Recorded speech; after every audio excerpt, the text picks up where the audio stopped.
Hello আমার প্রিয় বন্ধুরা, আমি হলাম রুদ্র। আজও নিয়ে চলে আসলাম বাজিকার পাখির ভিডিও নিয়ে। বন্ধুরা, আজ যে বিষয়টা নিয়ে আমি আলোচনা করব তোমাদেরই কমেন্টে অ্যান্সার নিয়ে।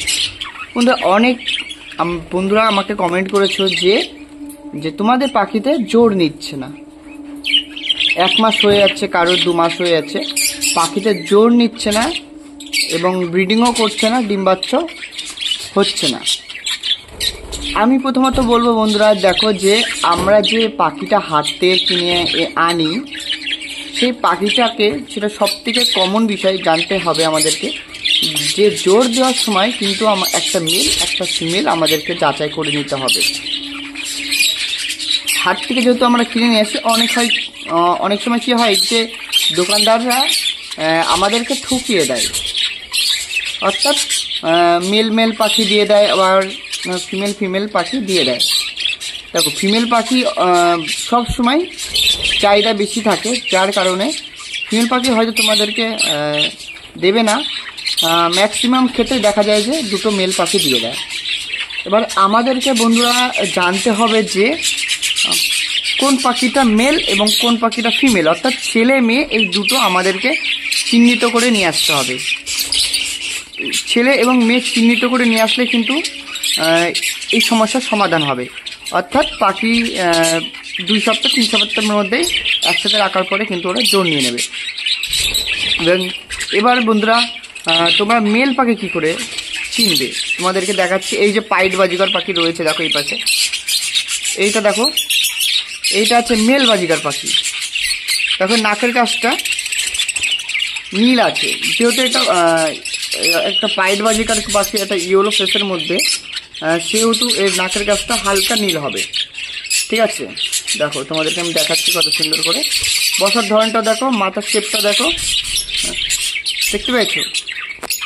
এই নাকের কাছটা দেখে তোমরা খুব চটজলদি এটা বুঝতে পারবে যে এই পাখিটা কিন্তু মেল বা ফিমেল। এই দেখো, মেল পাখির ক্ষেত্রে সবসময় নাকের কাছটা নীল হবে এবং বসার ধরনটা, অর্থাৎ পায়ের যে ডিস্টেন্সটা রয়েছে ওটা ছোট হবে। এবং তোমাদেরকে আমি আরেকটা ফিমেল পাখি কীভাবে চিনবে সেটা দেখাচ্ছি। এই দেখো বন্ধুরা, এখানে যে পাখিটা বসে আছে দেখতে পাচ্ছ, এটা হলো একটা পাইট বাজিকার পাখি, অর্থাৎ একটা ফিমেল। এই ফিমেলটার বসার ধরনটা দেখো, দেখতে পাচ্ছ পায়ের গ্যাপটা কতটা বড়, এক পা এইদিকে এক পা ওই দিকে, অর্থাৎ ভিতরের যে ডিস্টেন্স, ওই গ্যাপটা কিন্তু অনেকটা বড়। একটা মেল পাখির পায়ের গ্যাপের থেকে একটা ফিমেল পাখির গ্যাপটা কিন্তু অনেকটা বড়। আর তোমরা সব থেকে চটজলদি ফিমেল পাখিদের চিনতে পারবে নাকের গাছটা দেখতে। দেখো তোমাদেরকে আমি দেখাচ্ছি জুম করে। দেখো, ফিমেল পাখিটার নাকের গাছটা কিন্তু সম্পূর্ণভাবে সাদা হবে। অধিকাংশ ক্ষেত্রে কিন্তু ফিমেল পাখিদের নাকের গাছে কিন্তু সাদা হয়, অনেক সময় অন্যান্য কারণ হয়, সেটা কিন্তু খুব রেয়ার, কিন্তু ম্যাক্সিমাম ক্ষেত্রে কিন্তু ফিমেল পাখির নাকের গাছটা সাদা হবে এবং ওদের বসার ধরনটা কিন্তু একটু মেল পাখির থেকে কিন্তু আলাদা হবে। তাহলে আমার প্রিয় বন্ধুরা, আমরা কিন্তু মেল এবং ফিমেল পাখি চিহ্নিত করতে পারলাম।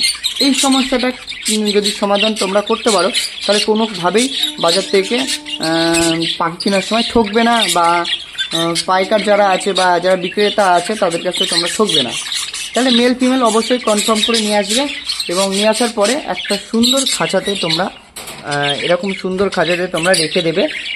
আমি যেহেতু এদের ব্রিডিংয়ে বসিয়েছি, এর জন্য হাঁড়ি রয়েছে, তোমরা চাইলে হাঁড়ি খুলে রাখবে, কারণ হাত থেকে পাখি কিনে আনার পরেই কিন্তু ওরা কিন্তু একটু ভীতগ্রস্ত হয়ে থাকে, অর্থাৎ তোমাদের যে বাড়িতে রয়েছে নতুন পরিবেশে খাপ খাইয়ে নেওয়াটা একটু ওদের পক্ষে তখন কঠিন হয়ে যায়, যার জন্য ওরা কিন্তু 1 মাস বা 1.5 মাস ওদের টাইম লাগে যে জোর নেওয়ার জন্য। যখন দেখবে যে তোমাদের পাখিদের জোর নিয়েছে, তখন দেখবে যে ওদের মধ্যে একটা বন্ধুত্বপূর্ণ সম্পর্ক গড়ে উঠেছে এবং খুব দ্রুত তাড়াতাড়ি তারা, যদি প্রাপ্তবয়স্ক পাখি হয়ে থাকে, তোমার ব্রিডিং করবে এবং ডিম পারবে। একটা প্রাপ্তবয়স্ক পাখি তোমরা বন্ধুরা দেখবে কি করে, তাদের নাকের গাছটা দেখে। নাকের গাছটা যত দেখবে যে নীল হবে, ডিপ নীল, সেগুলো প্রাপ্তবয়স্ক পাখি। তা হালকা নীল থাকলে ভাববে সেটা মাঝারি। আর সব থেকে বন্ধুরা বলবো যে তোমরা যখন পাখি কিনবে একটু দেখে কিনবে, অর্থাৎ মেল ফিমেল এই দুটো দেখে কিনবে। আর একটা পাখি তখনই ব্রিডিংয়ে আসে যখন ওদের বয়স 8 মাস হয়। আমি বলবো বন্ধুরা, যে 8 মাস হলে ওদেরকে হারিয়ে দেবেন, না হলে কিন্তু ফিমেল পাখিটার অনেক ক্ষতিগ্রস্ত হয়। কারণ পাখিদের ক্ষেত্রে ফিমেল পাখিদের সব থেকে রোগ ব্যাধি বেশি হয়। সেই কারণে একটা পূর্ণবয়স্ক ফিমেল পাখিকেই ব্রিডিংয়ের জন্য দেবেন এবং সেই সময় হারিয়ে দেবেন। এছাড়াও ব্রিডিংয়ে করার সময় যে সমস্ত খাবারগুলো ওদের প্রয়োজন ফিমেল পাখিদের, সে সমস্ত ভিডিও কিন্তু আমার ইউটিউব চ্যানেলে রয়েছে, তোমরা দেখতে পারো। এছাড়াও বন্ধুরা, যারা যারা এখনও পর্যন্ত বুঝতে পারছো না যে তোমাদের বাজারের পাখিতে কেন ডিম এবং বাচ্চা দিচ্ছে না, তারা কিন্তু এখনও কমেন্ট করো এবং সেই কমেন্টের সূত্র ধরে আমি আবারও নতুন ভিডিও নিয়ে আসবো। আশা করি তোমরা বুঝতে পেরেছো যে কেন পাখিদের জন্য নিচ্ছে না। এই ছিল আজকের ভিডিও বন্ধুরা। আবারও তোমাদের সঙ্গে আবার দেখা হচ্ছে তোমাদেরই কমেন্টের অ্যান্সার নিয়ে নেক্সট ভিডিওতে। সুস্থ থাকো সবাই, ভালো থাকো।